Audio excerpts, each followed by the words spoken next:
तुलसी माँ को जल देते समय बोलने चाहिए। यह 3 शब्द सभी मनोकामनाएं पूर्ण हो जाती हैं। आज की इस कथा में हम जानेंगे तुलसी माँ के पौधे को जल देते समय क्या बोलना चाहिए। एक बार की बात, भगवान विष्णु आराम कर रहे थे, तभी वह माँ लक्ष्मी आई और माँ लक्ष्मी ने भगवान विष्णु से तुलसी माँ को जल देने का महत्व पूछ लिया था। तब भगवान विष्णु ने उन्हें उसका महत्व सुना दिया था।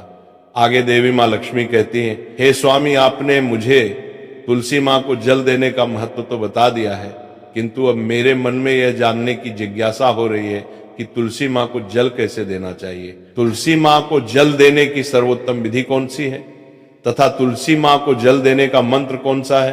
कृपया आप मुझे इन सभी प्रश्नों का उत्तर दें। तब भगवान विष्णु देवी माँ लक्ष्मी से कहते हैं, हे देवी, जिस प्रकार से मैंने तुम्हें तुलसी माँ का महत्व सुनाया है, उसी प्रकार से तुलसी माँ को जल देते समय बोले जाने वाले मंत्र का भी बड़ा महत्व है। यह मंत्र केवल 3 शब्दों का है, किंतु इसका प्रभाव बहुत कल्याणकारी है। जो भी इंसान प्रतिदिन तुलसी माँ को जल देते समय अपने मुख से केवल यह 3 शब्द बोल देता है, तो साक्षात माँ लक्ष्मी उसके घर में प्रवेश करती है, उसकी दरिद्रता समाप्त हो जाती है, उसे धन धान्य की प्राप्ति होती है। वह मंत्र बताने से पहले मैं आपको तुलसी माँ के इस मंत्र का महत्व सुनाता हूं। इस महत्व को सुन लेने मात्र से ही इंसान के समस्त पाप नष्ट हो जाते हैं। उसे 1000 वर्षों तक तुलसी माँ को जल देने का पुण्य प्राप्त हो जाता है। इसीलिए देवी लक्ष्मी, आप इस कथा को ध्यान से पूरा जरूर सुने। देवी माँ लक्ष्मी कहती है, हे प्रभु, मैं इस कथा को पूरा अवश्य सुनूंगी, आप मुझे तुलसी माँ के मंत्र का महात्म्य सुनाइए। भगवान विष्णु कहते हैं, हे देवी लक्ष्मी, दक्षिण में एक अत्यंत शोभायमान नगरी थी। उस नगरी में रमेश नाम का एक खोटी बुद्धि का ब्राह्मण रहता था। पापियों का तो वह शिरोमणि था। उसका जन्म एक ऐसे ब्राह्मण परिवार में हुआ था जो पाप कर्म करने वाले शास्त्र ज्ञान से शून्य थे। वह जन्म से तो ब्राह्मण था, किंतु कर्म से वह अत्यंत दुराचारी था। वह न पूजा पाठ करता, न ध्यान करता, न जप, न हवन और न ही मेहमानों का सत्कार करता था। उसके द्वार पर आए मेहमानों को बिना दान किए ही क्रूरता पूर्वक भगा देता था। स्त्री लंपट होने के कारण वह सदैव ही पराई स्त्रियों में आसक्त रहता था। उसे मदिरापान करने की भी आदत थी, साथ ही वह मांस खाया करता था।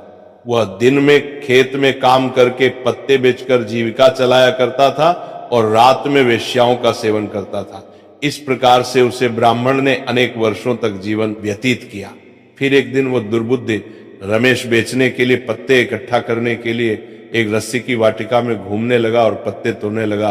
तभी एक काल रूपधारी काले सर्प ने उसे ब्राह्मण को काट लिया और उसी समय पर उसकी मृत्यु हो गई।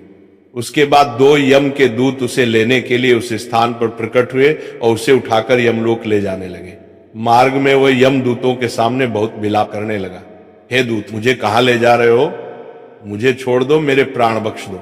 किंतु यमदूत उसे ये कहते हुए ले जाने लगे, अरे दुष्ट ब्राह्मण, तेरे पाप कर्मों के कारण तुझे सांप ने काट लिया है।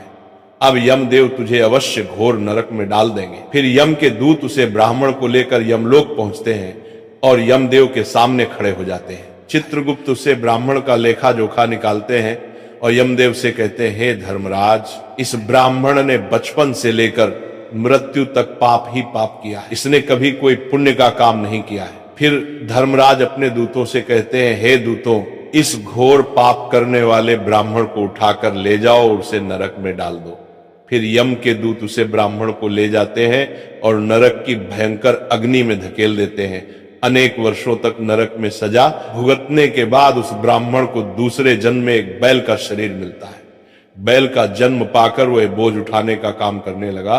उसका मालिक उससे दिन रात काम करवाने लगा। फिर जब उस बैल की शक्ति कम हुई तो उसके मालिक ने उसे एक लंगड़े आदमी को बेच दिया। उस लंगड़े आदमी ने उस बैल को खुद का बोझ उठाने के लिए उपयोग किया। वो उसकी पीठ पर बैठकर घुमा करता था।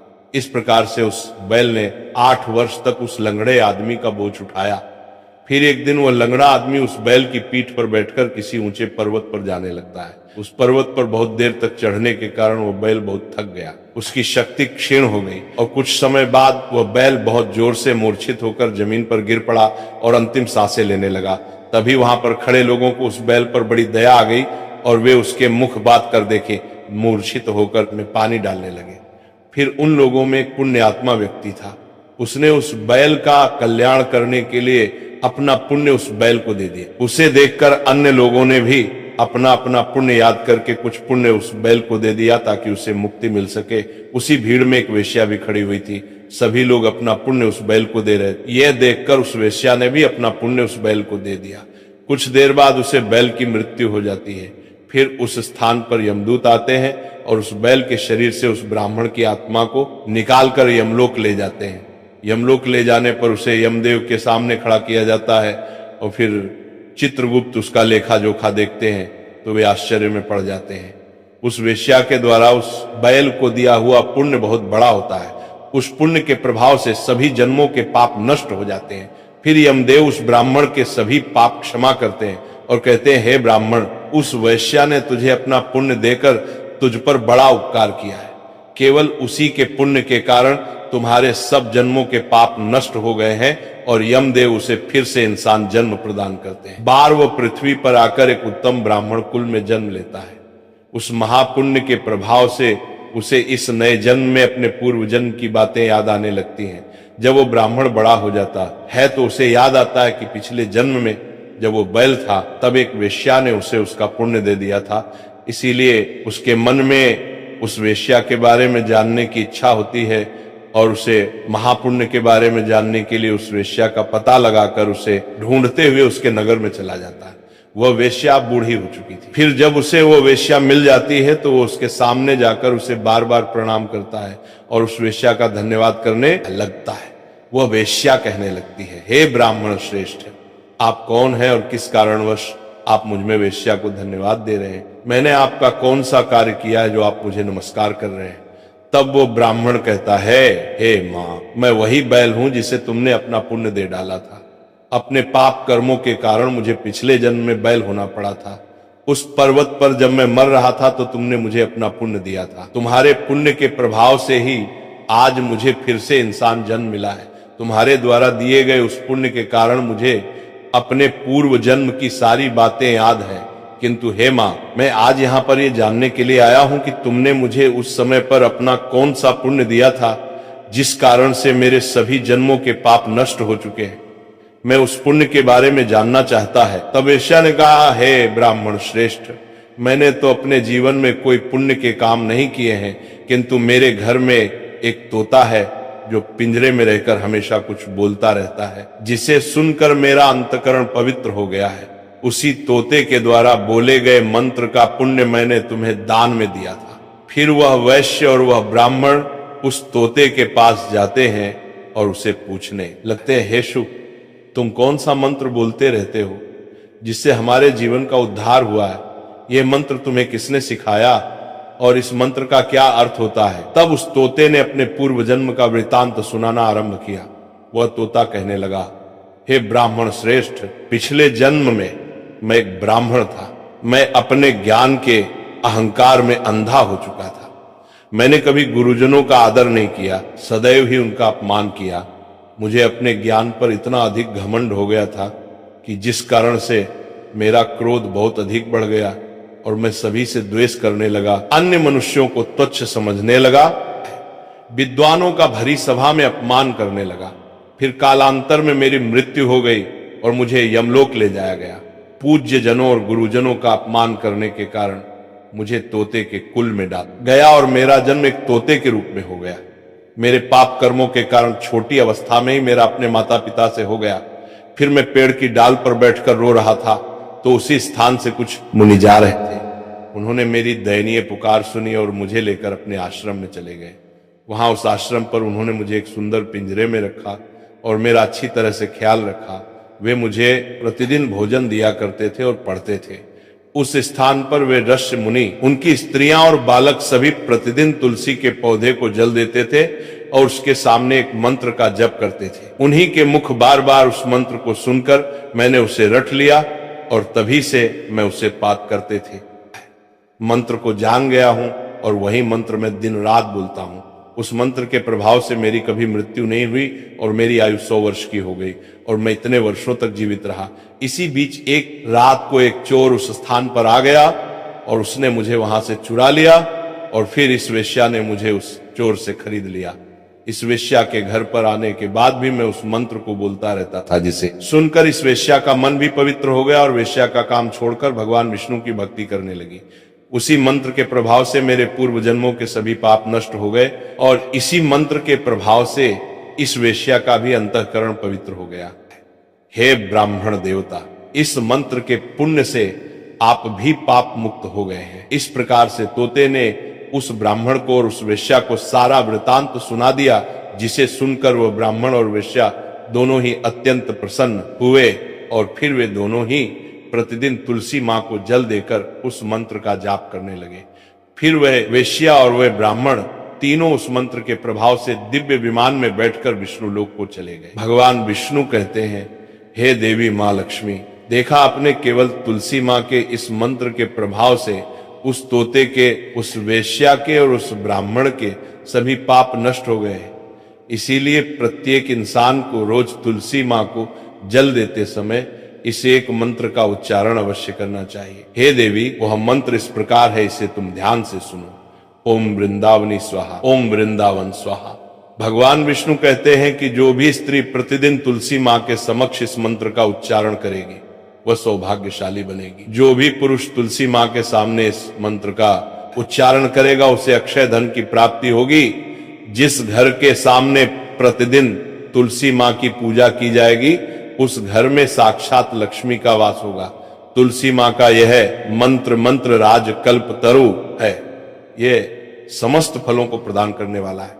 अतः जो भी तुलसी मां के सामने इस मंत्र का उच्चारण करेगा उसे संपूर्ण सिद्धियां प्राप्त होंगी। स्त्रियों को सदैव ही स्नान करके अपने बाल बांधकर मांग में सिंदूर भरकर प्रतिदिन तुलसी मां को जल देना चाहिए और इस मंत्र का उच्चारण करना चाहिए। रोज तुलसी मां के पौधे की परिक्रमा करनी चाहिए, इससे सभी दोष नष्ट हो जाते हैं। प्रतिदिन शाम के समय तुलसी मां के पास दीपक जलाना चाहिए और तुलसी मां के पास बैठकर भगवान विष्णु की आराधना करनी चाहिए। तुलसी मां के पास दीपक जलाने से इंसान को धन धान्य की प्राप्ति होती है। हजारों अमृत के घड़ों से नहलाने पर भी श्री हरि को उतनी तृप्ति नहीं होती जितनी वे मनुष्यों के द्वारा तुलसी मां का एक पत्ता चढ़ाने से प्राप्त करते हैं। 10,000 गाय के दान से मानव जो फल प्राप्त करता है वही फल तुलसी मां पत्र के दान से पा लेता है। जो मृत्यु के समय अपने मुख में तुलसी मां पत्र का जल पा जाता है वह संपूर्ण पापों से मुक्त होकर भगवान विष्णु के धाम जाता है। भगवान विष्णु कहते पूर्णिमा, अमावस्या, द्वादशी और सूर्य संक्रांति के दिन मध्याह्न काल रात्रि और अशौच के समय तेल लगाकर बिना स्नान किए अथवा बिना हाथ पैर धोए रात्रि के वस्त्र पहनकर तुलसी मां के पत्र तोड़ता है वह महापाप होता है। श्राद्ध, व्रत, दान, प्रतिष्ठा तथा देव पूजा के लिए तोड़े हुए तुलसी मां पत्र बासी होने पर भी 3 रात्रि तक पवित्र ही रहते हैं। तुलसी मां का एक एक पत्ता न तोड़कर पत्तियों के साथ अग्रभाग को तोड़ना चाहिए। तुलसी मां की मंजरी सब फूलों से बढ़कर मानी जाती है। मंजरी तोड़ते समय उसमें पत्तियों का रहना भी आवश्यक माना गया है। पूज्य भाव से पौधे को हिलाए बिना तुलसी मां के अग्रभाग को तोड़ना चाहिए, इससे पूजा का फल लाख गुना बढ़ जाता है। तुलसी मां के पत्तों को कभी नाखून से नहीं तोड़ना चाहिए, इससे पाप लगता है। रात्रि में तुलसी मां के पौधे को स्पर्श ना करे अथवा उसके पत्ते ना तोड़े, ऐसा करना अशुभ माना गया है। रात्रि में तुलसी मां का पौधा निद्रा अवस्था में होता है, ऐसे में पत्ते तोड़ने पर पाप ही लगता है। गुरुवार के दिन तुलसी मां के पौधे में थोड़ा सा कच्चा दूध अर्पित करें। दूध चढ़ाते समय ओम नमो भगवते वासुदेवाय नमः इस मंत्र का जाप अवश्य करना चाहिए। तुलसी मां के पौधे के पास शालिग्राम रखें और उस पर तिल चढ़ाएं। पूजा में तुलसी मां और शालिग्राम को दूध में भीगी हल्दी का तिलक अवश्य करें। शालिग्राम पर तुलसी मां पत्र रखकर चंदन लगाना चाहिए। अगर कोई महिला मासिक धर्म से है तो वह तुलसी मां की पूजा ना करे। मासिक धर्म के दौरान तुलसी मां को स्पर्श करने से घोर पाप लगता है, इससे स्त्री की दुर्गति होती है। तो भक्तों, इस प्रकार से भगवान विष्णु ने देवी मां लक्ष्मी को, तुलसी मां को जल देने के मंत्र का महत्व सुनाया है। राधे राधे। तो यह शिव विष्णु दोनों की कृपा का योग बन जाता है। यही वजह है कि मार्गशीर्ष सोमवार को तुलसी माता की आराधना करना अत्यंत फलदायी माना गया है। पूजा का सही समय और विधि, भक्तजनों मार्गशीर्ष सोमवार के दिन सूर्योदय से पहले उठें, अपने आप को शुद्ध करें, स्नान करें और स्वच्छ वस्त्र धारण करें। फिर तुलसी माता के पास दीपक जलाएं, या दीपक घी का हो तो अति श्रेष्ठ है। तुलसी नमः मंत्र से 11 बार मां तुलसी का स्मरण करें। इसके बाद तुलसी माता की परिक्रमा 11 या 21 बार करें और फिर जल अर्पित करें। फिर भगवान विष्णु या शालिग्राम का ध्यान करें और कहें, हे भगवान, मेरे जीवन में भक्ति, बुद्धि और संपत्ति का प्रकाश भर दो। यह साधना शाम के समय भी दोहराई जा सकती है। विशेषकर सूर्यास्त के बाद दीपदान अवश्य करें। सुखी जीवन के लिए तुलसी की सूखी लकड़ी का उपाय। तुलसी की सूखी लकड़ी अपने साथ रखना शुभ होता है। यदि किसी व्यक्ति को लगता है कि उसके घर में बरकत नहीं रहती, काम बनते बनते रुक जाते हैं, तो वह सूखी तुलसी की लकड़ी को अपने घर के मंदिर में रखे और उसके ऊपर रोड दीपक जलाए। मां लक्ष्मी की ऊर्जा स्वयं वहां प्रकट हो जाती है। यदि कोई नौकरी या व्यवसाय में सफलता चाहता है तो वह तुलसी की लकड़ी को अपने तिजोरी में या दक्षिण दिशा की दीवार में छिपा कर रखे, क्योंकि यह धनवृद्धि का संकल्प माना गया है। स्त्रियों के लिए विशेष उपाय। बहनों के लिए यह दिन अति विशेष है। यदि कोई स्त्री मार्गशीर्ष सोमवार को तुलसी माता के सामने दीपक जलाकर भगवान विष्णु का नाम ले, नमो भगवते वासुदेवाय 11 मंत्रों का जाप करे, तो उसे पति की दीर्घायु, घर में सुख और धन की प्राप्ति होती है। जो कन्याएं सद्गुणी वर की कामना करती हैं, वे तुलसी की सेवा करें। उन्हें भगवान श्री हरि स्वयं सर्वोत्तम जीवन साथी प्रदान करते हैं। पाप से मुक्ति और सदकर्मों का प्रकाश। भक्तों, कहते हैं तुलसी के दर्शन से पाप कट जाते हैं, पूजा से पुण्य बढ़ जाता है। यदि कभी हमसे कर्मों में त्रुटि हो गई हो, मन अशांत हो, जीवन में भटकाव आ गया हो, तो बस मां तुलसी से माफी मांग लो और कह दो, माता अब मुझे भक्ति का मार्ग दिखाओ। जो ये भाव रखता है उसे भगवान स्वयं अपने कर्मों से उठाकर सफलता के शिखर तक पहुंचा देते हैं। भक्ति और धन का संबंध, धन पाने का मार्ग केवल मेहनत नहीं है, भक्ति भी है। भक्ति से मिलने वाला धन सदैव टिकता है। जो भक्ति करते हैं उनका भाग्य अपने आप बदल जाता है। तुलसी माता के आंगन में दिया जलाने वाला कभी अंधकार में नहीं रहता। भक्ति का फूल, तुलसी का आशीर्वाद। प्रेम से कहिए, जय श्री तुलसी माता की। जब आप ये कहते हो तो मां तुलसी आपके हृदय में वृंदावन सा शुद्ध भाव भर देती है। तब जीवन में हर दुख, हर रुकावट खुद दूर हो जाती है। अंत का संदेश भक्ति से बड़े कोई उपाय नहीं। धन चाहो तो भक्ति से मांगो, शांति चाहो तो तुलसी से मांगो, और सफलता चाहो तो भगवान से मांगो, मगर प्रार्थना में स्वार्थ न हो। तुलसी माता के सामने बैठो, उनकी पत्तियों की खुशबू लो और मन ही मन कह दो, मां मेरे जीवन में भक्ति का सूरज उगाओ। बस यही सबसे बड़ा उपाय है। तुलसी माता के दिए के प्रकाश में जब तुम अपनी आंखें बंद कर लेते हो तो वहां केवल प्रकाश नहीं बल्कि भगवान स्वयं तुम्हारे हृदय में विराज जाते हैं।